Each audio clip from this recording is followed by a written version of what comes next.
You love your kids, and this must be killing you right now. I know my heart just goes out to all the parents raising kids right now, and to the kids themselves, especially those preteens and teens. We don't even know the extent of what's happening to them and what they're struggling with in the mental and emotional area. I plead with you, my friends, don't just wait and think, well, there's nothing I can do, or I got to wait for an appointment with a therapist or a psychiatrist.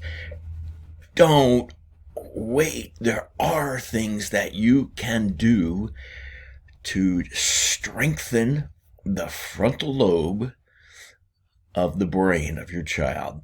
There's a lot that you can do that help them manage and help them control those emotions, those strong feelings, those difficult feelings, and that sense of depression. There is a lot that can be done. I'm going to share my personal journey and struggle with anxiety and depression in a few minutes. I just want to say now that if you would like to do something concrete right now, I would suggest you do it as a family together, so that the kids, your kids, don't feel like they're being picked on or whatever, but you're all going to work together on a family experience. I call it a family experience of mental and emotional strength training. It will be fun. You need to set aside a time to work on it and then to apply some things you learn, but it'll be fun. The first segment is free. So I'm going to make that available to you. You can find the link down below. Now, here's my story. 3 years ago, I fell into a deep depression. It was horrible. It was just absolutely terrible. It's like being in a hole that you can't get out of. People have often told me they just don't know how to explain depression. It's not just having a bad day, not just feeling sad after something discouraging happens. It's so much more than that. It's a deep hole, a pit, and there's no way out. It's so discouraging. It's a place of despair, no hope, no motivation, not wanting to get anything done, and no way out, no hope. And it comes back to your self-image. It did for me, feeling worthless. Here's a problem, and I'm supposed to be able to solve all my problems, and I can't solve this problem. For 2 months, I went on that path of trying to figure it out, doing everything I could, figuring out how to get out of this pit. Nothing worked. Did I say it was horrible? It was horrible. My wife finally said to me, Ed, I know you're trying to work this, but it doesn't seem like your plan's working. I think maybe it's time to get help.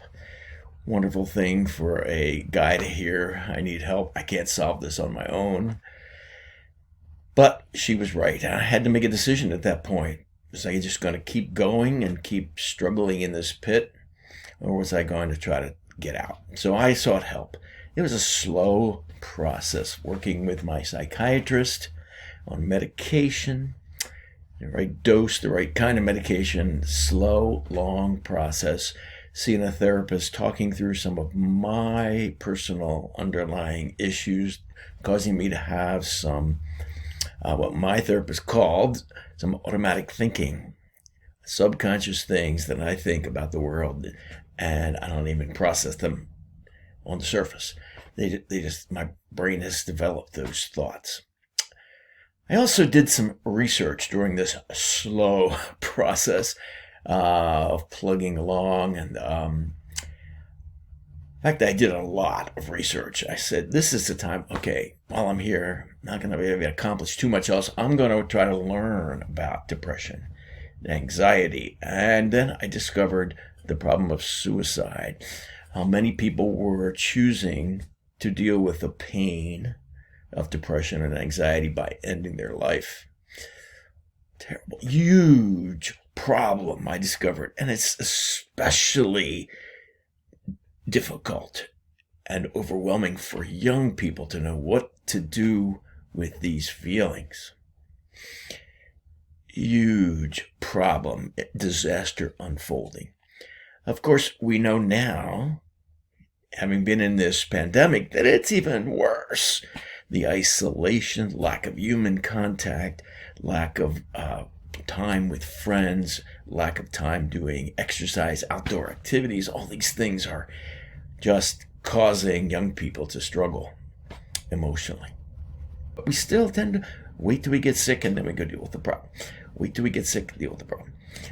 As opposed to a more preventative approach, a wellness approach. And it's especially helpful in the mental and emotional areas of our life. As you can see this quote down here.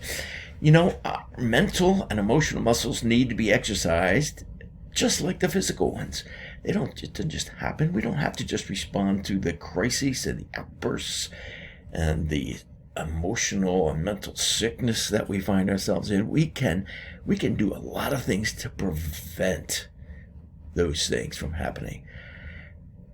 I came out of this crisis 2.5 years ago on a mission to educate, coach, and help support anyone who wants to learn more about what I call mental and emotional strength.